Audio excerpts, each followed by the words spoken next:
la perfecta melodía que me deleita cada día. Tu palabra es mi refugio en medio de las pruebas.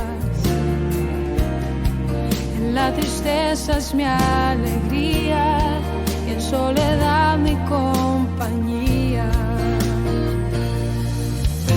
Podría estar perdido como un náufrago en el mar y aún perderlo todo hasta el aliento. Podría estar hambriento como un niño sin hogar, pero yo sé que tu palabra siempre a mí. Podría estar perdido como un náufrago en el mar y aún perderlo todo hasta el aliento. Podría estar hambriento como un niño sin hogar, pero yo sé que tu palabra siempre a mí. Pero yo sé que tu palabra siempre a mí. Pero yo sé que tu palabra siempre a mí me sostendrá.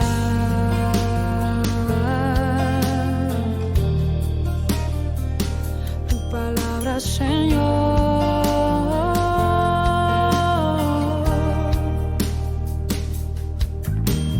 Tu palabra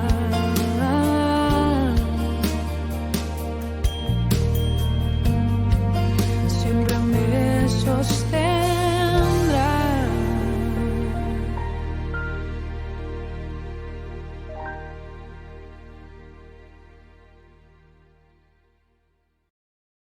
Bendiciones, amados hermanos, el Señor les continúe bendiciendo.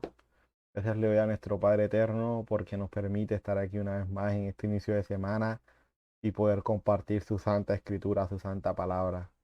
La verdad es que me siento gozoso, extremadamente gozoso porque si estoy aquí es por Él y si estoy aquí es gracias a Él y qué gozo y qué bendición poder tener este espacio para aprender más de Él y de su palabra. Para mí es un privilegio, para mí es un privilegio porque sé que no lo merezco, sé que no merezco tal cosa, sé que no merezco el simple hecho de abrir su palabra, leerla y estudiarla, porque cada día como ser humano fallo, cada día como ser humano hago cosas que al Padre no le desagradan, aún consciente como inconscientemente, y pues por eso es que cada día uno tiene que arrepentirse, aún de aquellas cosas que uno no sabe. Por eso es que David decía, Señor, perdóname aún por aquellas cosas que me son ocultas, o sea, que en mi ignorancia no conozco, pero hay que pedirle perdón al Señor por eso. Y qué bueno que aún a pesar del Señor saber todas esas cosas, aún mías y sé que de cada uno de ustedes, el Señor me permite a mí compartirla y les permite a ustedes poder sacar el espacio para poder escuchar. Entonces, qué bonito eso, qué bonito que el Padre se ha apiadado de nosotros y nos ha permitido conocerle, entender que nuestra salvación está en Yeshua, solamente en Él, que somos salvos por sus méritos, que lo que hagamos no ni quita ni pone a nuestra salvación, porque esa salvación la da Él, es un favor inmerecido de Él y Él ha escogido a quienes han de ser salvos.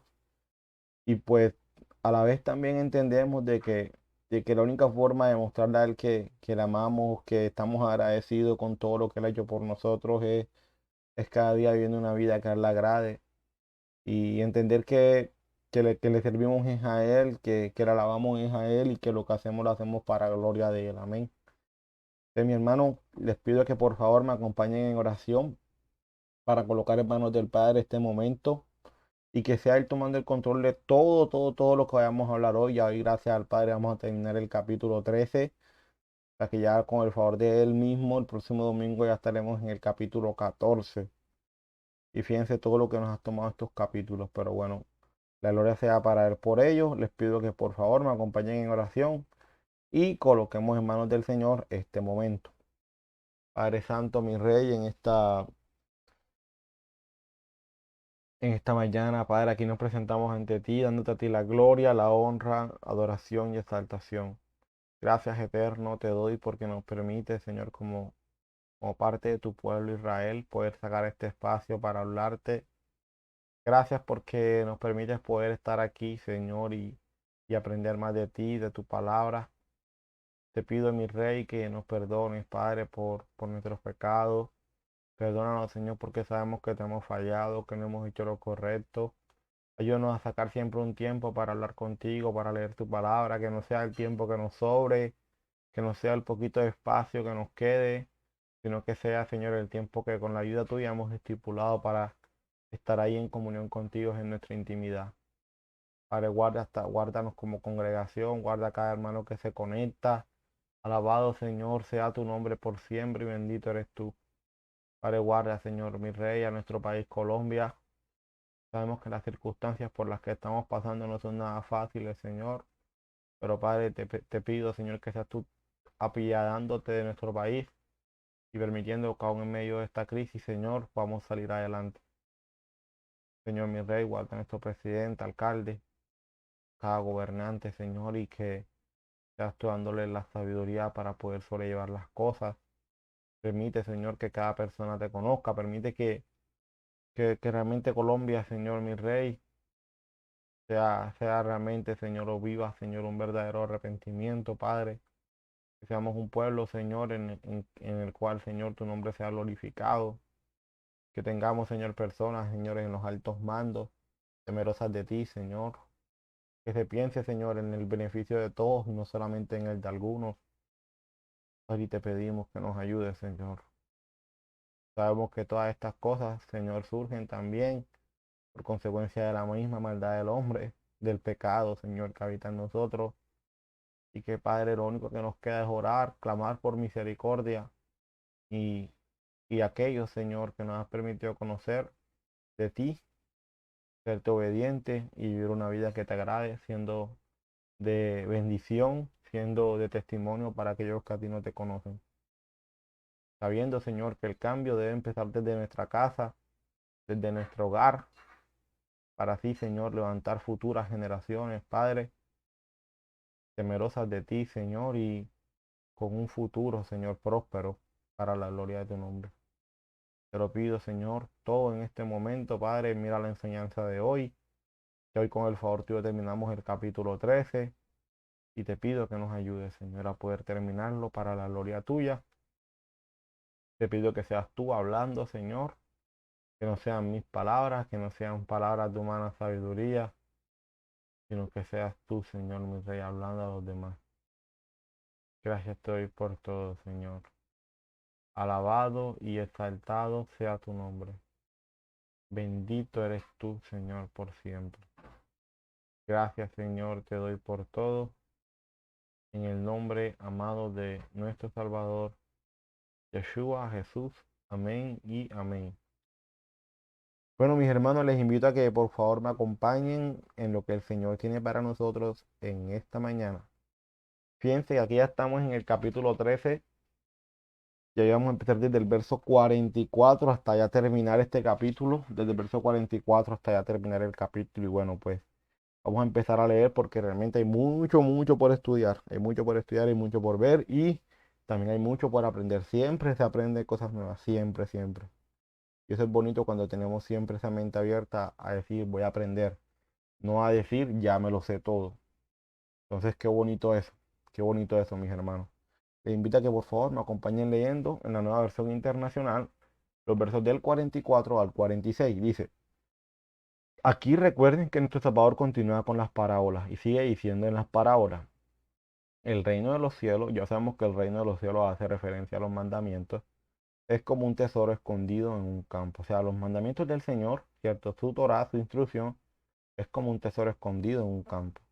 Cuando un hombre lo descubrió, lo volvió a esconder y lleno de alegría fue y vendió todo lo que tenía y compró ese campo. También se parece al reino de los cielos a un comerciante que andaba buscando perlas finas. Cuando encontró una de gran valor, fue y vendió todo lo que tenía y la compró. Entonces fíjense que aquí ya nuestro Salvador nos está mostrando dos parábolas. Una que es titulada como el tesoro escondido y la otra que es titulada como la perla fina. Hay dos parábolas aquí. En estos versos hay dos parábolas. Puede ser que nada más lo quise tomarte el 44 y el 46 primeramente, porque dije, nada más aquí hay dos parábolas y pues hay que explicarlas bien. Ahora vamos a leerlo en una versión pues que usa términos hebreos como tal. Además, el Malhut Hashamayim, o sea, el reino de los cielos, es semejante a un tesoro escondido en un campo, el cual un hombre halla y lo esconde de nuevo. Y por ello va y vende todo lo que tiene con cincha y compra aquel campo. Y dice nuevamente en el verso 45, también el Malhut Hashamayim, o sea, el reino de los cielos, es semejante a un comerciante que busca perlas preciosas, que cuando él había encontrado una perla de gran precio, fue y vendió todo lo que él tenía y la compró. Entonces vamos a empezar. Pregunta de estos versos. El tesoro escondido y las perlas finas. Realmente es esto porque pues a la final son dos parábolas. Entonces, ¿qué hay que hacer? Pues hay que explicar las dos parábolas. Hay que tratar de entender a qué se refiere. En fin, tantas cosas que hay que estudiar. A veces pensamos que, bueno, como que ya lo entiendo, pero siempre hay algo más, siempre hay algo nuevo que se aprende. Entonces vamos a ver qué de nuevo podemos aprender en la explicación de estas dos parábolas. En estos versos nuestro Salvador dice que el reino de los cielos es semejante a un tesoro escondido y algunas perlas finas. Recordemos que el reino de los cielos hace referencia a los mandamientos del Señor, ya que los mandamientos son la constitución del reino de Dios y un reino solo es un reino si tiene una constitución que lo rija. Y recordemos que esta era la mentalidad del siglo I y como les digo, hoy para nosotros el reino puede ser cualquier otra cosa menos esto. Eso es cierto, pero tenemos que entender y algo que yo he repetido miles de veces en todo el estudio y es que nosotros no estamos estudiando nuestro siglo. Nosotros no estamos estudiando un texto que fue escrito en nuestro siglo. Nosotros estamos estudiando un texto que fue escrito en el siglo I. Entonces tenemos que entender la mentalidad del reino desde el siglo I. Y la mentalidad del reino desde el siglo I era que un reino era un reino si tenía una constitución que lo regía. ¿Y pues cuál es la constitución del Señor? Pues un mandamiento. Entonces por eso se dice que el reino de los cielos hace referencia a qué? A los mandamientos del Señor. Y en estos versos nuestro Salvador empieza diciendo, el reino de los cielos es como un tesoro escondido en un campo. Cuando un hombre lo descubrió, lo volvió a esconder. O sea, el hombre empieza a buscar, ¿cierto? Y descubre que hay un tesoro escondido. Ese tesoro es el reino de los cielos. Porque dice que el reino de los cielos es como un tesoro. Entonces, él, ¿cierto? Encuentra el tesoro, ¿qué hace? Lo esconde para que nadie lo vea. Y después, ¿qué hace la persona? Va y vende todo lo que tiene. Y vende y compra el terreno donde está el tesoro para quedarse con el tesoro. Debemos primero ver quiénes son los personajes en esta parábola, los cuales son el tesoro escondido, el campo, ¿cierto? Que es donde está el tesoro, y el hombre, que es quien compra el tesoro como tal. Dentro de las distintas interpretaciones que se dan a esta parábola, hay dos que para mí se acercan mucho a la escritura, las cuales son. O sea, realmente yo sé y soy consciente, mis amados hermanos. Por eso es que no llego, por eso es que diga, hay dos interpretaciones. Y para mí, si por lo menos si yo veo que un hermano se inclina por esta interpretación, perfecto. Si veo que un hermano se inclina por la otra, perfecto. Pero si hay otro hermano que tiene una tercera interpretación, pues está bien. O sea, porque es que, o sea, mientras se mantenga el orden bíblico, entender el contexto histórico, cultural, en fin, tantas cosas, pues hay que aprender a aceptarlo. En otras palabras, hay que aprender a entender la interpretación que las diferentes personas que realmente estudian la palabra le dan a cada parábola. Y no pretender que la interpretación que yo le doy a la parábola es la perfecta, o sea, es la correcta, o sea, es la que no sugiere ningún cambio, sino que eso es y así es y ya. Y pues eso es un error que no debemos cometer, sino que más bien sí, plantear nuestro punto de vista, plantear cómo nosotros la vemos desde lo que hemos consultado, orado al Señor, pidiéndole que nos ayude y ya. Pero no pretender que como yo la estoy interpretando, pues así es. Ya cuando nuestro Salvador explica la parábola, pues ahí sí ya no hay ya como que para dónde coger. Es lo que nuestro Salvador dice, ¿cierto? Pero cuando nuestro Salvador no la explica, pues ahí entran las diferentes interpretaciones. Y eso hay que aprender a respetarlo. Fíjense, hay dos interpretaciones que, pues digamos, son las que más se ven, digamos, con respecto a esta parábola. Porque cuántas veces no hemos escuchado la parábola del tesoro escondido? Pues muchas veces, ¿cierto? Entonces, algunos miran esta parábola de la siguiente forma. Para ellos el tesoro escondido son los mandamientos del Señor, ¿cierto? El campo, pues, es el mundo. Y un hombre, pues, es el hombre como tal, o sea, nosotros como personas. Entonces, ven el tesoro escondido como los mandamientos del Señor, o sea, como la palabra del Señor. El campo lo ven como el mundo que nos rodea. Y el hombre como tal no somos nosotros el hombre, ¿cierto? Que va y compra ese tesoro. Para las personas que ven la parábola de esta forma, piensan que nosotros, siendo el hombre, debemos dejar en este mundo todo aquello que no vale la pena. Por eso es que dice que el hombre va y deja todo lo que tiene, ¿cierto? Deja todo y ¿qué hace? Y compra el tesoro.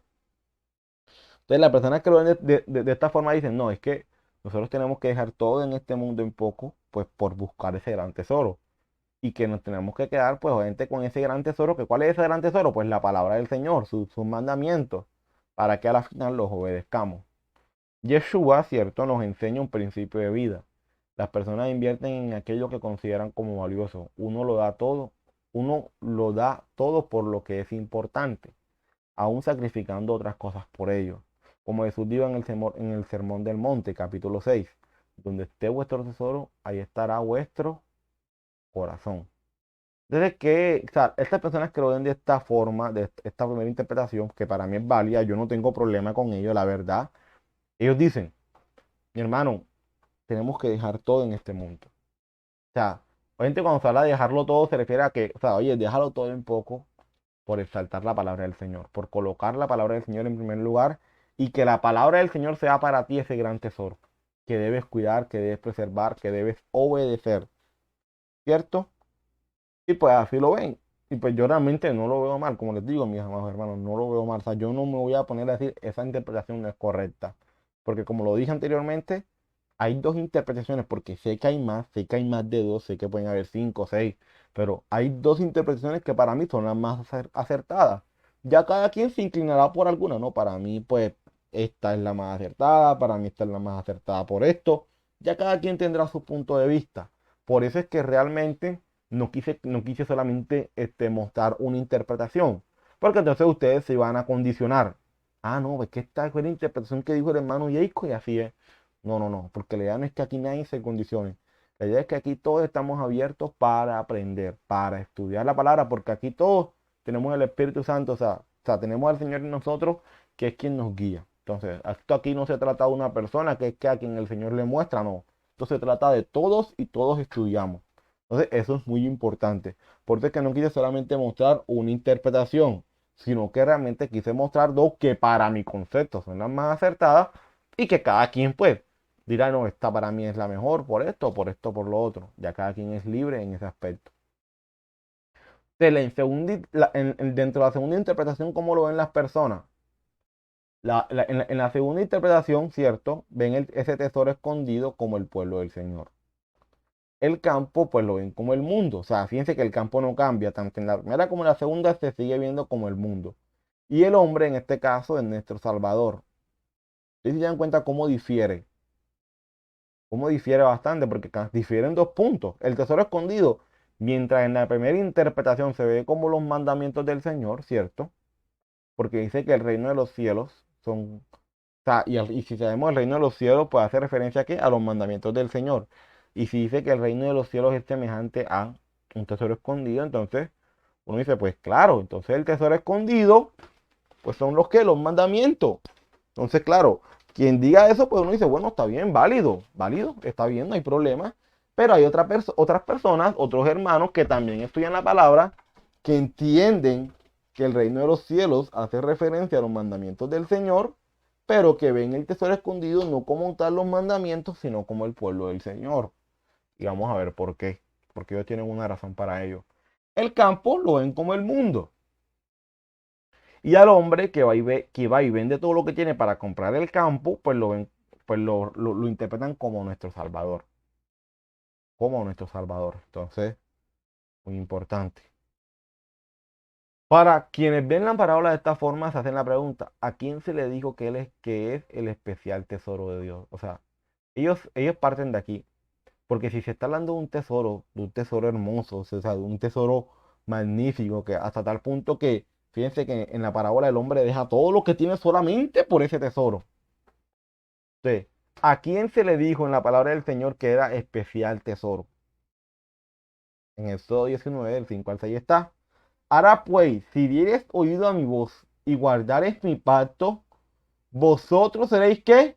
Mi especial tesoro sobre todos los pueblos, porque mía es toda la tierra. Y vosotros me seréis un reino de sacerdotes y gente santa, o sea, gente kadosh, gente apartada del pecado. Estas son las palabras que dirás a los hijos de quién? De Israel. Entonces, a la única persona, ¿cierto? En toda la palabra que se le llama como especial tesoro es al pueblo del Señor, que son los hijos de Israel. El pueblo de Israel, que es el pueblo del Señor. Entonces ellos dicen, no, es que ese especial tesoro es el pueblo del Señor. Y se basa en lo que dice Éxodo 19, del 5 al 6. Tú uno dice, oye, ¿eso es válido? Pues sí, también puede ser válido, porque el Señor a la única, por decirlo así, a lo único que le llama especial tesoro es a Israel. Dice Israel, tú eres mi especial tesoro. Por eso es que ellos ven ese tesoro escondido como el pueblo del Señor, como Israel. Ustedes si se dan cuenta, cada quien maneja su punto de vista de cómo ve las cosas. En la parábola, el tesoro estaba escondido en el campo. Eso quiere decir que el pueblo de Dios está escondido en el mundo. Claro, ¿cómo ven estas personas? O sea, ¿cómo ven el hecho de esta segunda interpretación de que el tesoro está escondido en el campo? Dicen, no, es que el pueblo de Israel, el pueblo del Señor está escondido. ¿Y qué representa el campo? Pues el mundo. Ellos dicen, no, es que el tesoro escondido es Israel. Pero Israel está escondido ¿en dónde? En el mundo. Y recordemos por qué. Porque se dispersaron entre las naciones. Entonces, el pueblo de Israel, el pueblo del Señor está escondido ¿en dónde? En el mundo. O sea, está escondido en el campo. ¿Qué es el mundo? El campo es el mundo, ya se explicó previamente. De manera que el tesoro escondido en el campo quiere decir que Dios tiene escondido a su pueblo en el campo. Ahora bien, la condición que Dios puso para que Israel fuera su especial tesoro fue que guardara sus mandamientos, porque fíjense que el Señor arriba dice, o sea, antes de decirle especial tesoro, ¿qué les dice? Si guardares mi pacto y obedecieres mis mandamientos, seréis vosotros mi especial tesoro sobre toda la tierra. O sea, que la condición que el Padre les está poniendo para que sean su especial tesoro es que obedezcan sus pactos, obedezcan sus mandamientos. Ahora bien, el secreto es que este tesoro actualmente el Señor lo tiene escondido en el campo, o sea, en el mundo. Es por eso que tenemos que tener mucho cuidado porque podríamos ser engañados y podríamos pensar que algo o alguien es Israel, pero en realidad no es Israel. De manera que tenemos que tener discernimiento y ver que no se trata de portar símbolos o apariencias, sino que se trata de dar frutos, porque los hijos de Dios tienen que ver con frutos de obediencia, así es. Entonces, esta segunda interpretación que plantea de que el tesoro escondido es Israel, quien está escondido ¿en dónde? Pues en el campo, que es el mundo, ¿cierto? Y pues así lo ven ellos.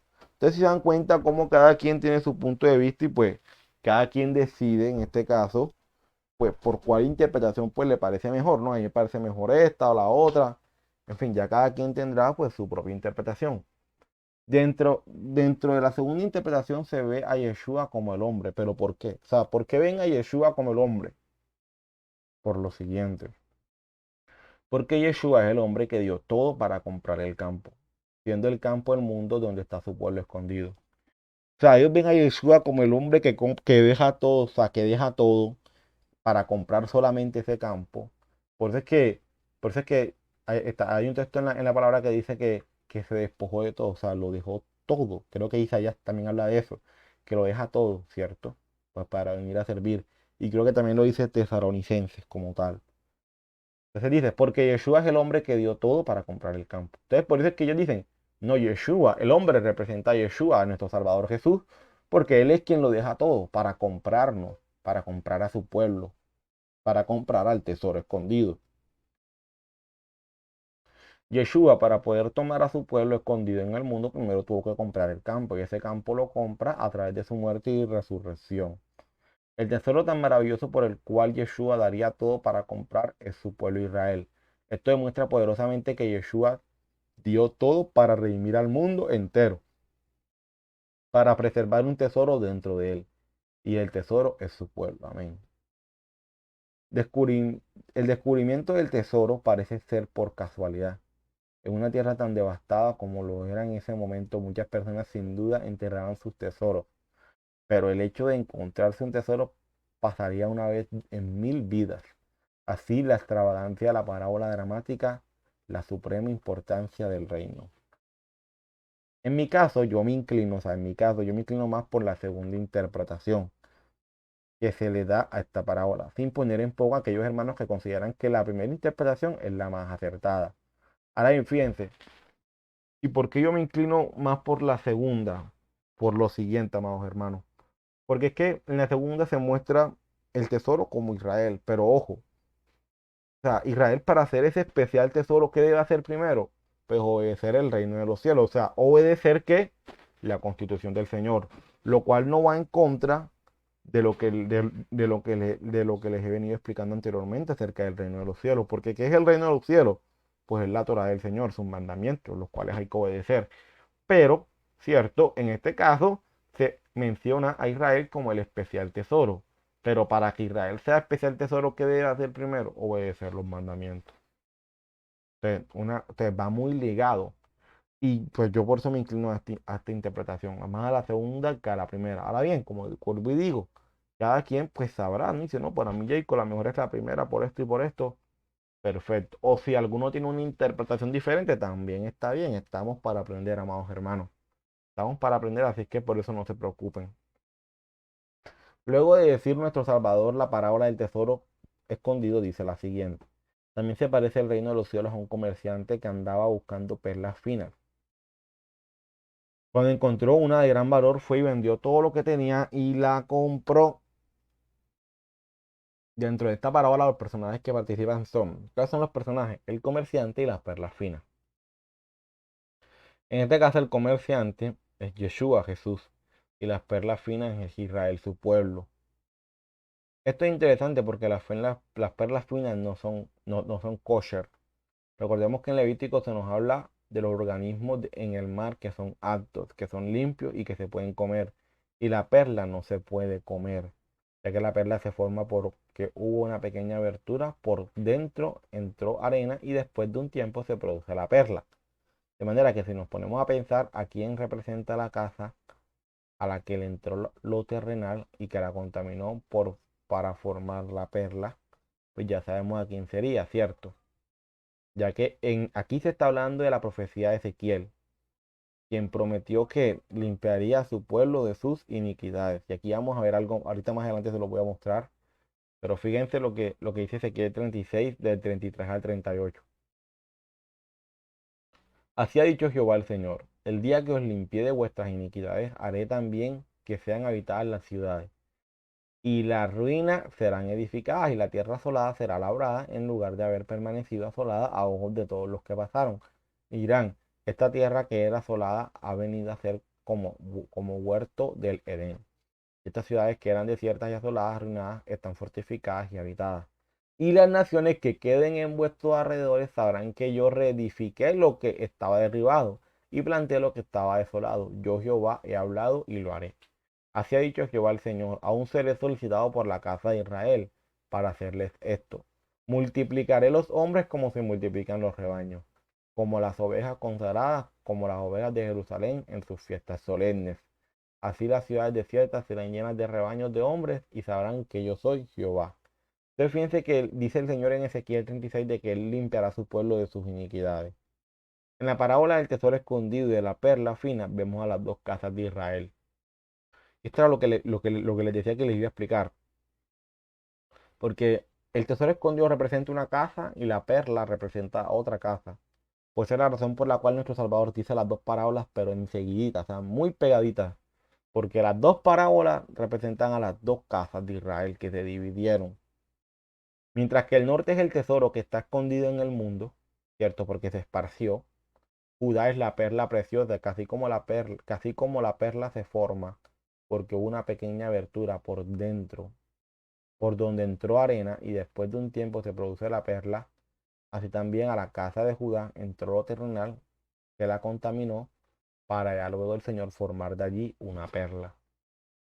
Entonces, estas dos parábolas, mis amados hermanos, nos están mostrando a las dos casas. Mientras que el norte es el tesoro escondido, ¿cierto? Representa el tesoro escondido en todo el mundo. A Judá lo representa una perla. Pero esa perla, para que llegue a ser perla, tuvo que haberle entrado lo terrenal, que la contaminó, pero que luego de un tiempo se forma la perla. Ahora bien, fíjense, vamos a continuar acá en los versos del 47 al 52. Acompáñenme lo que dice la Reina Valera. Dice: asimismo, el reino de los cielos es semejante a una red, o otra parábola, que es la parábola de la red, que echada en el mar recoge toda clase de peces, y una vez llena la sacan a la orilla, y sentados recogen lo bueno en cestas, y lo malo echan fuera. Así será al fin del siglo. Saldrán los ángeles y apartarán a los malos de entre los justos. Fíjense que hay algo que a mí me causa mucha curiosidad, porque aquí dice, saldrán los ángeles y apartarán a los malos de entre los justos. O sea que en la palabra del Señor, una persona pecadora, una persona injusta. Pero una persona que obedece es una persona justa. Y eso lo vamos a ver ahorita. Más adelante se los voy a explicar con unos textos bíblicos. Y los echarán en el horno de fuego. Allí será. Recuerden que ya aquí hemos aprendido, amados hermanos, de cuando dice que los echará en el horno de fuego, nosotros por mucho tiempo, lo digo por mí personalmente, es por mí, por mucho tiempo cuando nos hablaban del horno de fuego, ¿cierto? Creíamos que ahí se refería al infierno, pero la mentalidad de infierno en este momento no existía. El tema del infierno, como nosotros hoy lo vemos, viene a existir tiempo después. Pero no, realmente a lo que ahí hacían referencia era al Valle de Ginón. Recordemos que el Valle de Ginón en los tiempos de los reyes fue utilizado bastante para holocaustos a dioses paganos, en los cuales ahí, ¿cierto? De hecho dice en Corintios, recuerdo yo ese texto, no se me olvida porque realmente cuando lo leí me sorprendió bastante, porque dice que las mujeres, ¿cierto? Consagraban a sus niños pequeños de pecho ahí.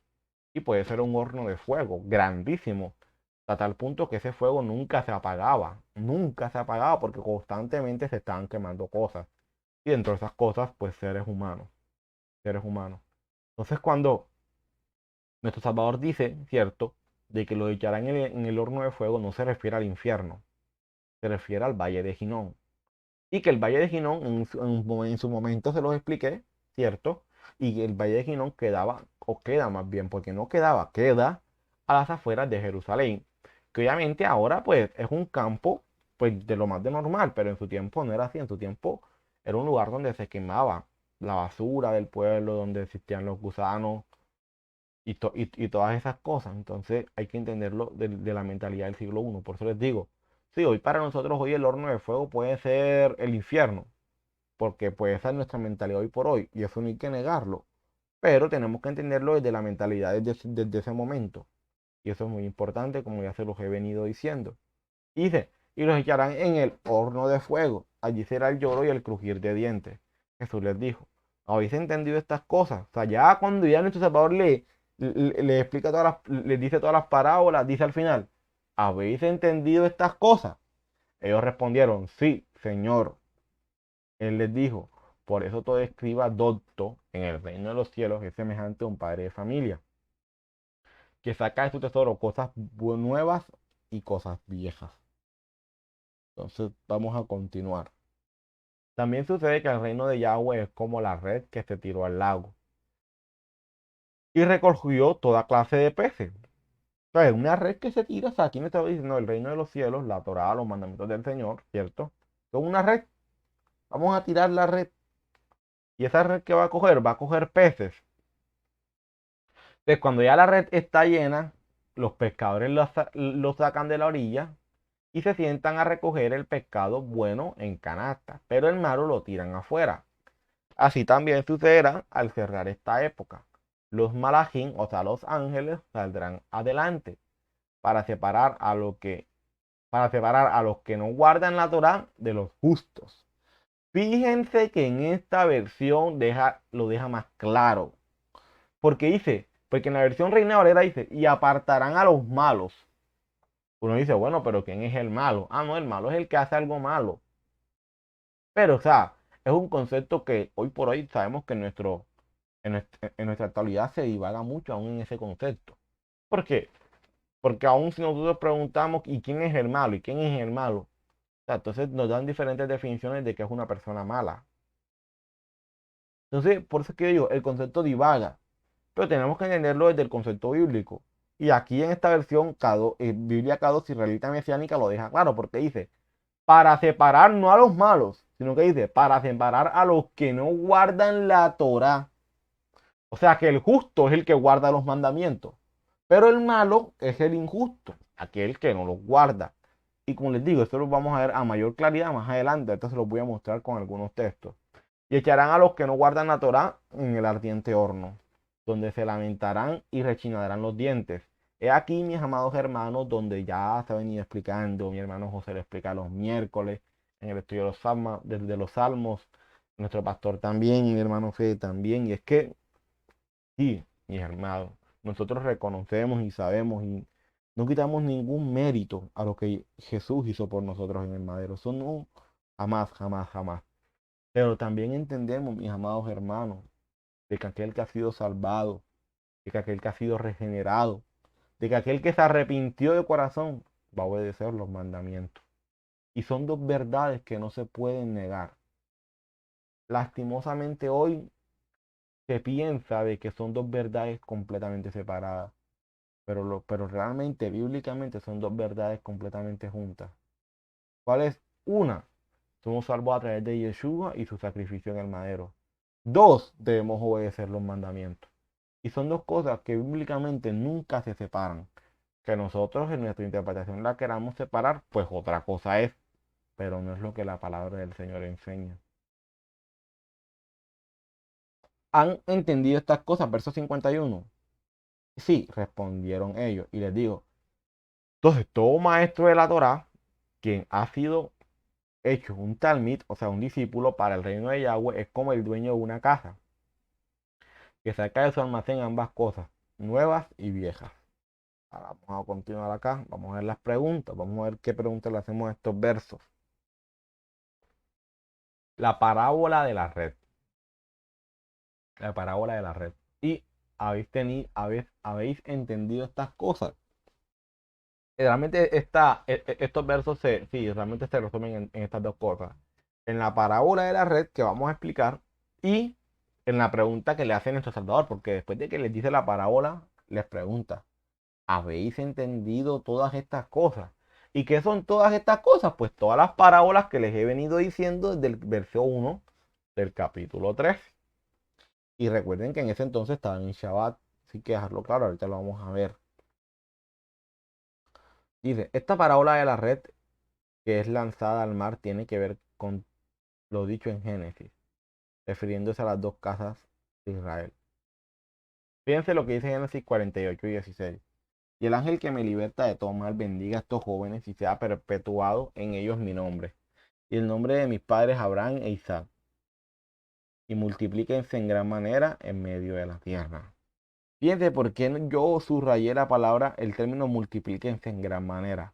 Porque en las versiones hebreas, fíjense en cómo dice. El malaf que me rescató de todo peligro. Recuerden quién está hablando aquí. Jacob. Jacob está hablando. Barú, estos muchachos. Barú es bendiga. Barú, estos muchachos. Permita que mi nombre Israel esté en ellos y el nombre de mis antepasados Abraham e Isaac. Que ellos crezcan, fíjense, que ellos crezcan y se multipliquen como Bayit Dagot Lerot. Así lo dicen en la versión hebrea. Bayit Dagot Lerot. Que en otras palabras está diciendo, y se multipliquen como peces en medio de la tierra. Eso que nos da a entender, mis amados hermanos, que el pueblo de Israel sería peces en toda, o sea, sería como peces en toda la tierra. Es por eso que en esta parábola el Salvador dice, ¿y qué? Y voy a lanzar la red para recoger a mis peces, para recoger a Israel. Eso quiere decir que si tú has sido salvo a través de Cristo, mi hermano, tú eres Israel. Y el Israel bíblico, amén. La parábola inicia diciendo, vamos a empezar a estudiar la parábola. Asimismo, el reino de los cielos es semejante a una red que echada en el mar recoge toda clase de peces. Y una vez llena la sacan de la orilla y sentados recogen lo bueno en cestas y lo malo echan fuera.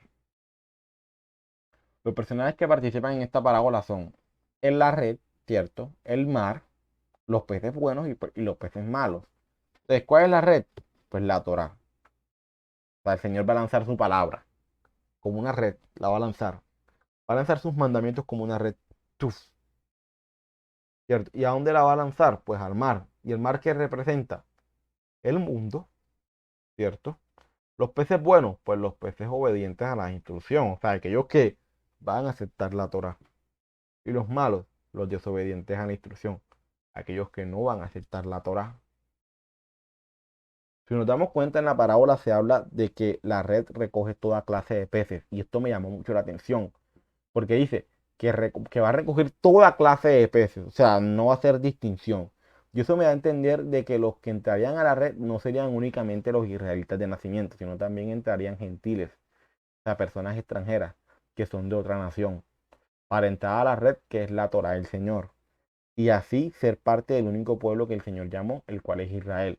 Entonces es muy importante porque a la red van a entrar no solamente israelitas de nacimiento, sino que también van a entrar extranjeros.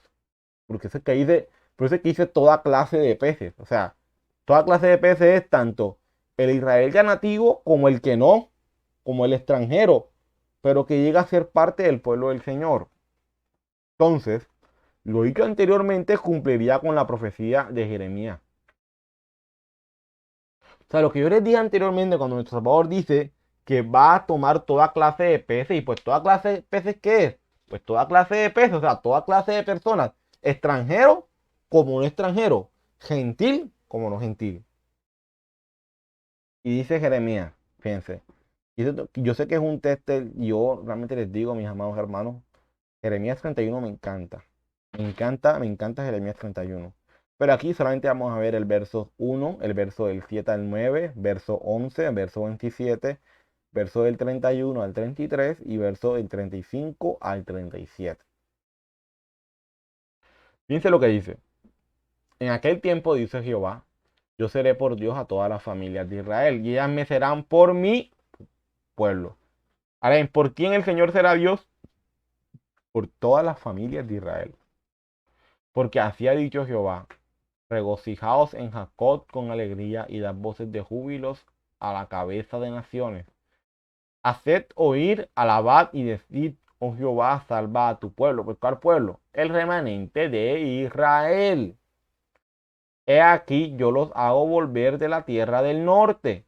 ¿Los reuniré de dónde? De los fines de la tierra. Claro, porque Israel es el tesoro escondido que está en toda la tierra, en todo el campo. Y entre ellos, ¿qué? Ciegos y cojos. Aquí se refiere a la condición espiritual de las personas. Aquellos que están ciegos, que están cojos.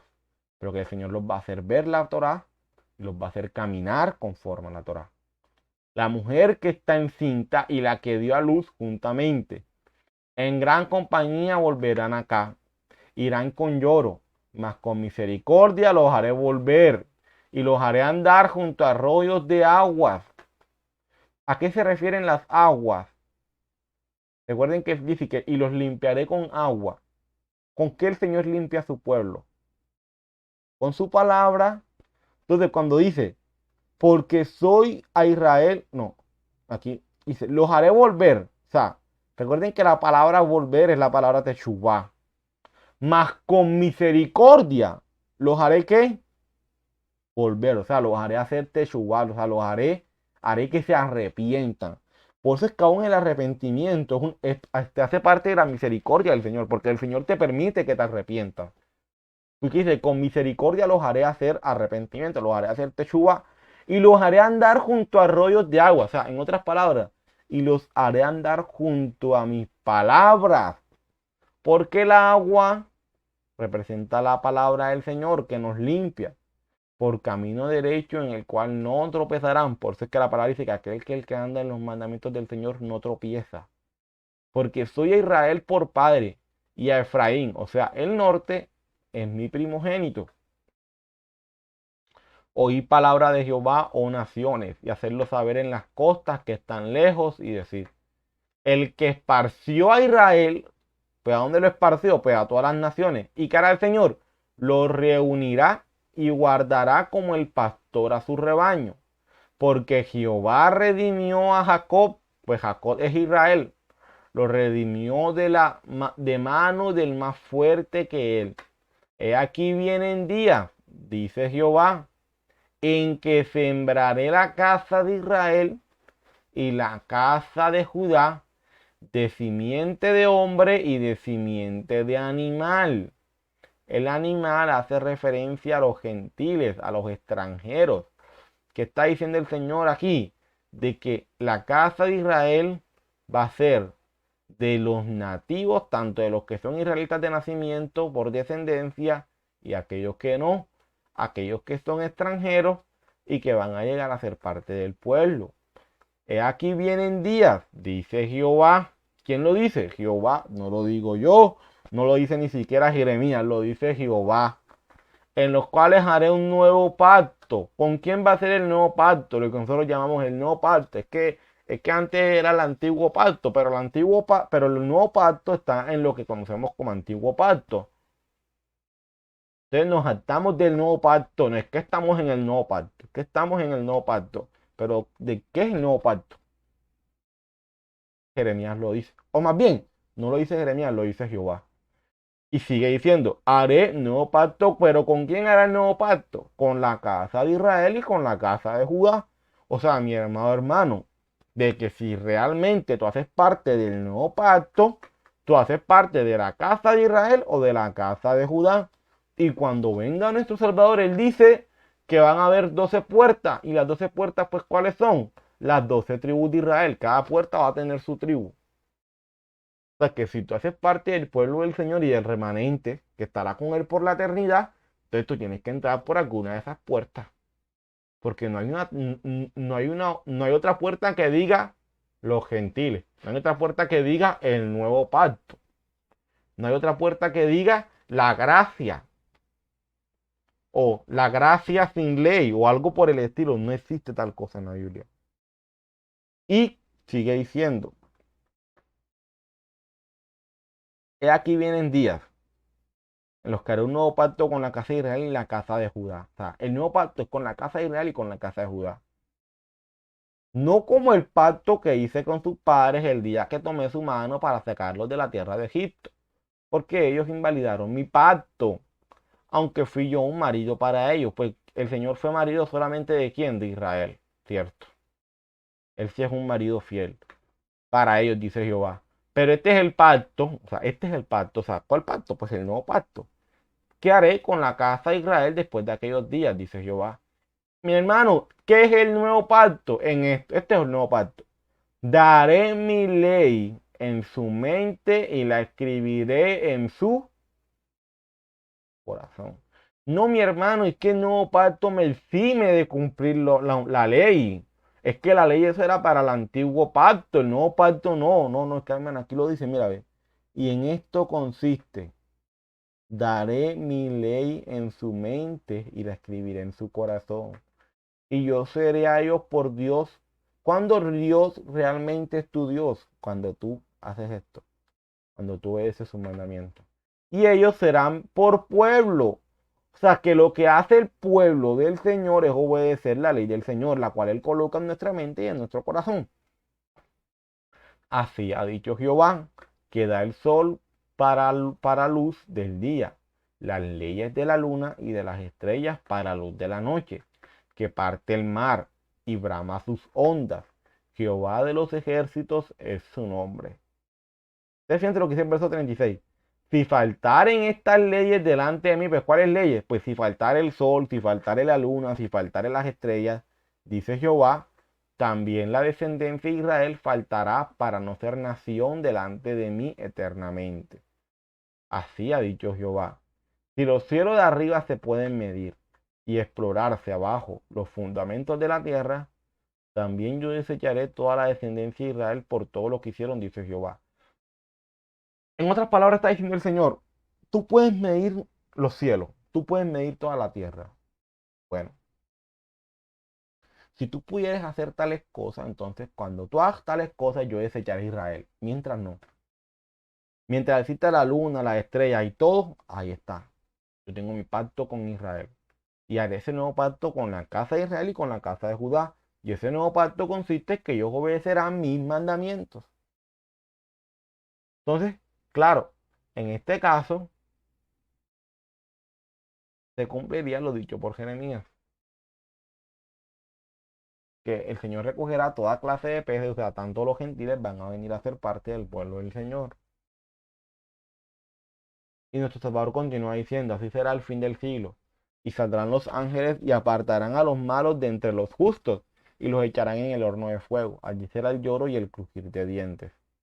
En la palabra del Señor, los justos son aquellos que obedecen los mandamientos del Señor. Y los malos son aquellos que no se conforman a los mandamientos del Señor. Y esto lo vemos reflejado en los siguientes pasajes. Les voy a mostrar. Fíjense lo que dice Salmo 119, 172. Que entone mi lengua un cántico a tu palabra. Pues todos tus mandamientos son ¿qué? Son justos. Eso quiere decir que aquel que practica justicia, pues practica lo justo. ¿Y qué es lo justo, mis hermanos? Los mandamientos del Señor. Vamos a continuar. Salmo 1, capítulo 1, verso del 1 al 5. Dichoso el hombre que no sigue el consejo de los malvados, ni se detiene en la senda de los pecadores. O sea, que el malvado es el pecador. ¿Y qué es el pecador? Pues el que infringe los mandamientos.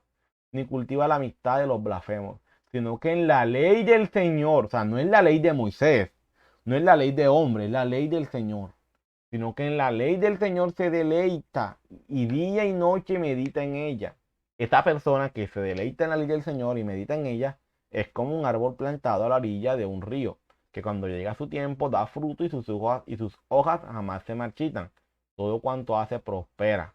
En cambio, los malvados son como paja arrastrada en el viento. Pues, ¿cuáles son los malos? Los que no se deleitan en la ley del Señor y los que no meditan en ella. Por eso no se sostendrán los malvados en el juicio, ni los pecadores en la asamblea de ¿quién? De los justos. Eso quiere decir que los justos son aquellos que meditan en la ley del Señor y que en ella se deleitan. Esos son los justos. Y fíjense lo que dice Ezequiel 18 del 9. Ezequiel 18, verso 9 y verso 19. Fíjense lo que dice aquí en el verso 9. Obedece mis decretos y cumple fielmente mis leyes. Tal persona es que es justa.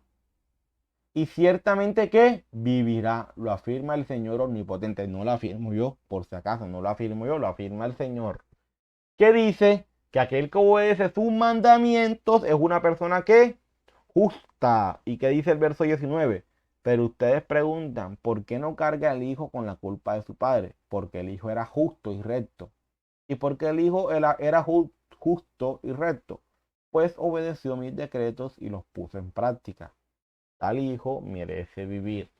Entonces, si nos damos cuenta, mis amados hermanos, de que bíblicamente la persona justa es aquel que obedece los mandamientos, es aquel que cumple con los mandamientos, es aquel que guarda los mandamientos, pero el injusto es aquel que no hace nada de eso. Y fíjense lo que dice Deuteronomio 4, verso del 1 al 2 y verso del 5 al 8. Dice, ahora pueblo mío, aquí el Señor le está hablando a Israel, que es pueblo mío. Escuchen los preceptos y las normas que les enseñé para que los pongan en práctica. O sea, no solamente, por eso es que en el hebreo la palabra Shema, que es oír, no solamente tiene que ver con oír, sino también con poner en práctica lo que el Señor te dice que hagas. Así vivirán y podrán entrar a la tierra que el Señor, el Dios de sus antepasados, les da en posesión. No añadan ni quiten palabra alguna a esto que yo les ordeno. Ojo, no hay que añadir y no hay que quitar a los mandamientos. Cuidadito, cuidadito. Y a veces, ojo con esto, porque a veces nos damos cuenta más cuando se quita que cuando se pone. Porque a veces en querer poner algo, vamos a ver que no, realmente, o sea, vamos a ver que a veces en querer interpretar algo, sin darnos cuenta lo que estamos haciendo es poniéndolo a los mandamientos.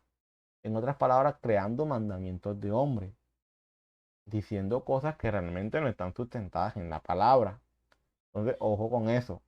Ojo con ponerle a los mandamientos. Ojo con poner mandamiento de hombres. Ojo con eso, amados hermanos. Cumplan los mandamientos del Señor su Dios. Miren, yo les he enseñado los preceptos y las normas que me ordenó el Señor mi Dios, para que ustedes los pongan en práctica en la tierra de la que ahora van a tomar posesión.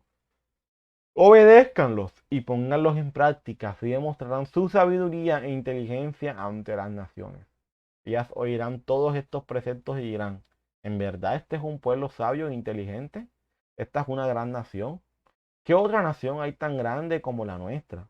¿Qué nación tiene dioses tan cerca de ella como lo está de nosotros el Señor nuestro Dios cada vez que lo invocamos?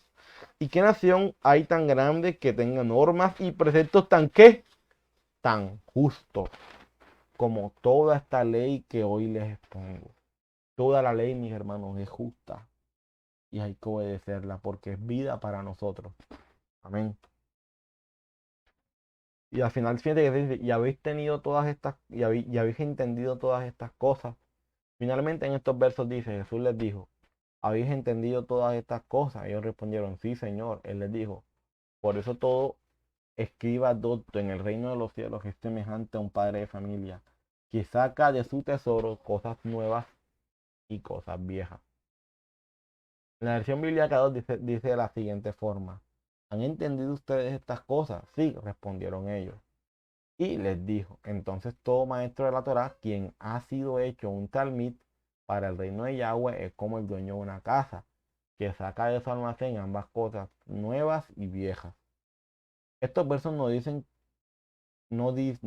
dicen lo que tiene que hacer todo buen maestro de la Torá, que venga al reino del Señor, que es sacar las buenas y maravillosas cosas de la instrucción del Señor, ya que aquello que no lo haga no es del reino de los cielos.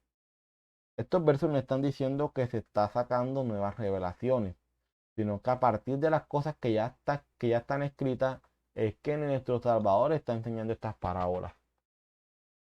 No, porque a veces dicen, no, es que Él saca ambas cosas, cosas nuevas y cosas viejas. Claro, porque de ambas cosas, de lo que ya está escrito, es que está enseñando todo lo que está enseñando ahora. Y fíjense, sigue diciendo en el verso 53 al 58.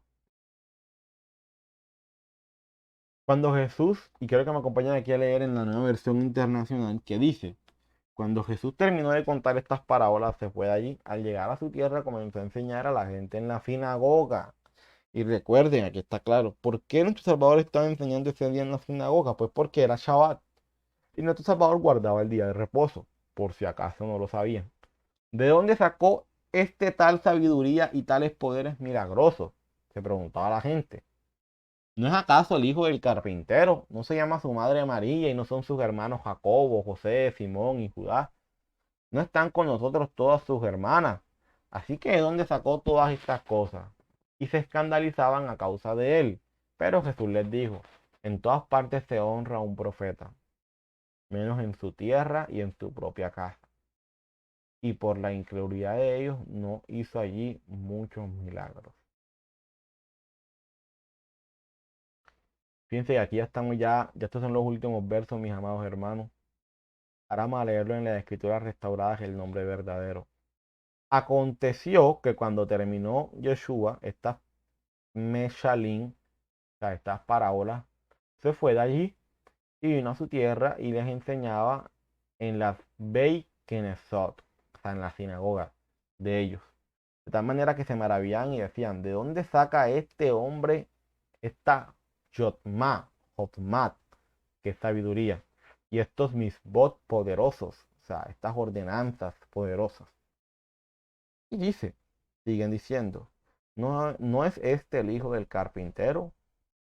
¿No se llama su madre Miriam y sus hermanos Jacob y Joseph y Shimón y Yahudá? ¿No están todas sus Ayayob, o sea, todas sus hermanas con nosotros? ¿De dónde pues saca este hombre todas estas cosas? Y se escandalizaban de él.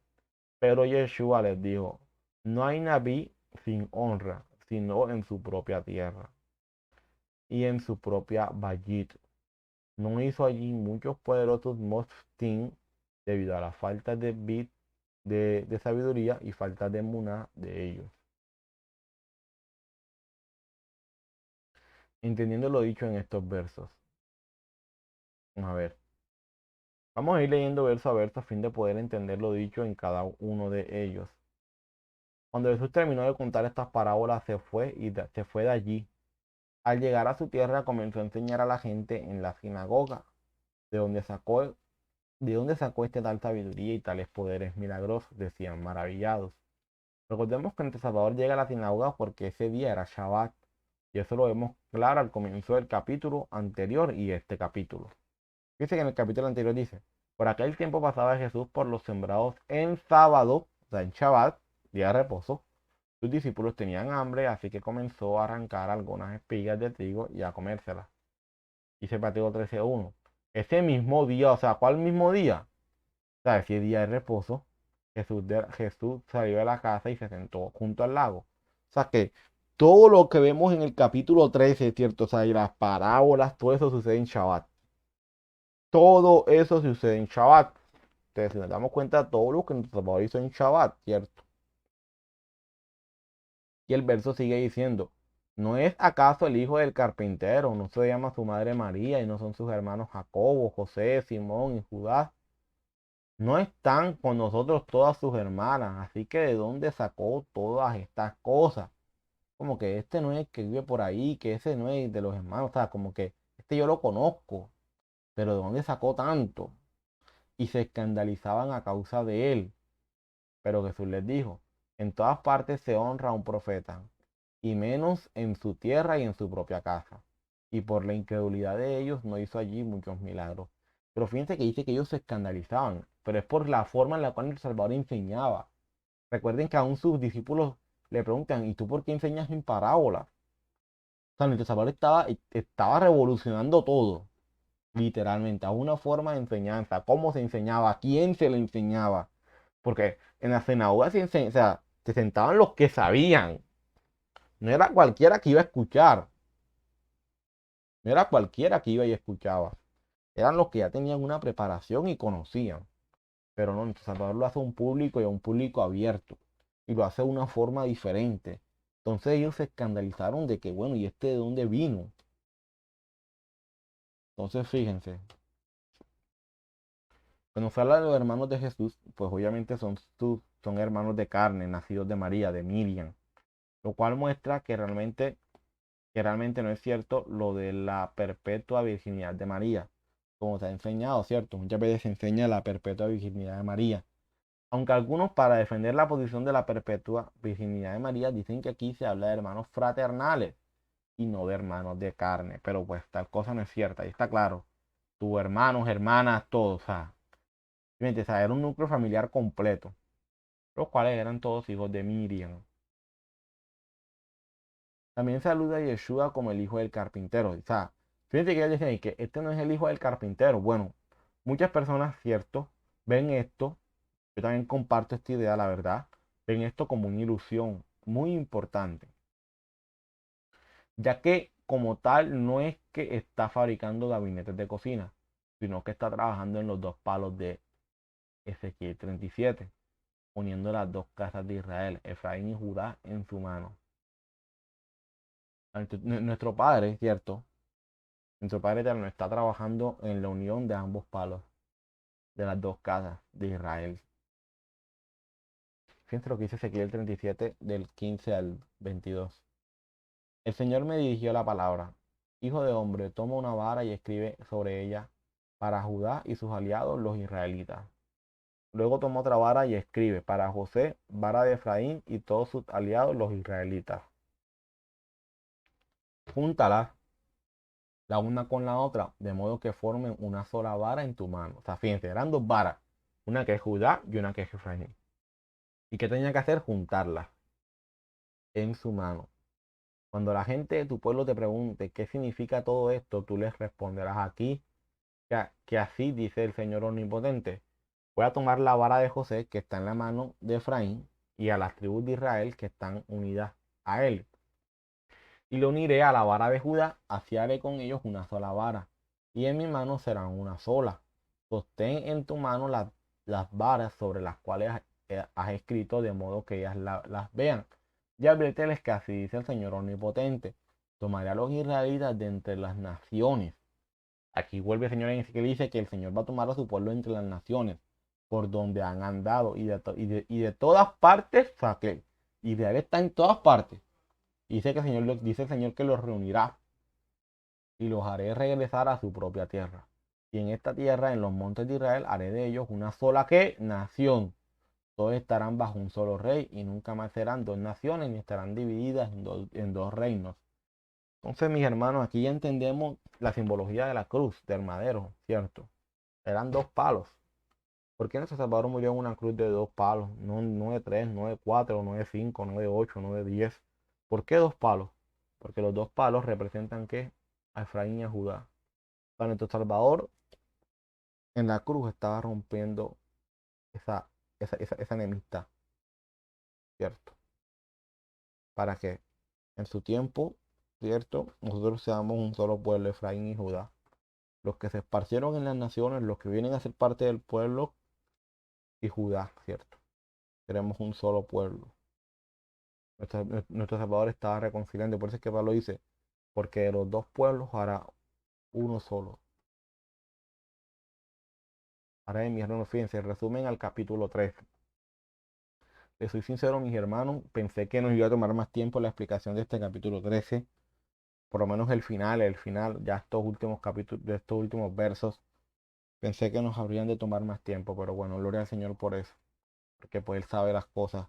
Primeramente aprendimos que todo este capítulo se da en un día de reposo, donde nuestro Salvador enseña a través de parábolas. Nuestro Salvador nos enseñó las siguientes parábolas. ¿Recuerdan? La parábola del sembrador, la parábola de la mala hierba, la parábola del grano de mostaza y la levadura, la parábola del tesoro escondido y de la perla, y la parábola de la red, que fue la última que vimos. También aprendimos que nuestro Salvador enseñó en parábolas a fin de que se cumpliese lo dicho por el profeta Isaías, de que este pueblo ni aún en parábolas entenderían las verdades del reino de Dios. O sea, porque Isaías profetiza de que este pueblo ni aún con parábolas iba a entender. Entonces nuestro Salvador habla en parábolas para cumplir la profecía de Isaías. Y finalmente se aprendió que cuando saluda a Yeshua como el hijo del carpintero, esto fue el último que aprendimos, esto se ve como una alusión, ¿cierto? Muy importante, ya que como tal no es que está fabricando gabinetes de cocina, sino que está trabajando en los dos palos de Ezequiel 37, uniendo las dos casas de Israel, Efraín y Judá, en su mano. Entonces, mis hermanos, qué hermoso todo lo que hemos aprendido a través de estas parábolas. La verdad es que me gozo en el Padre porque nos permite aprender aún a través de estas cosas, y que la gloria sea para el Señor porque así lo permite, porque Él permite que podamos aprender, Él permite que nos podamos mantener pues aprendiendo cada vez más de su palabra, que al final es lo más importante: aprender, aprender, aprender. No dejar de aprender, consultar, mirar, estudiar. Y junto que hemos aprendido muchas cosas a través de estas parábolas. Qué bonito eso. La gloria sea para el Señor por eso, porque así nos los permite. Y bueno, glorificado sea su nombre. Amén. Entonces, mis hermanos, les invito a que me acompañen a orar para despedir este momento. Padre eterno, te doy gracias, Señor. Gracias por este momento, por la oportunidad que nos das de poder estar aquí y compartir tu palabra. Gracias porque tú nos permites, Señor, poder sacar este espacio, Señor. Te alabado, Señor, sea tu nombre, Padre, por ello.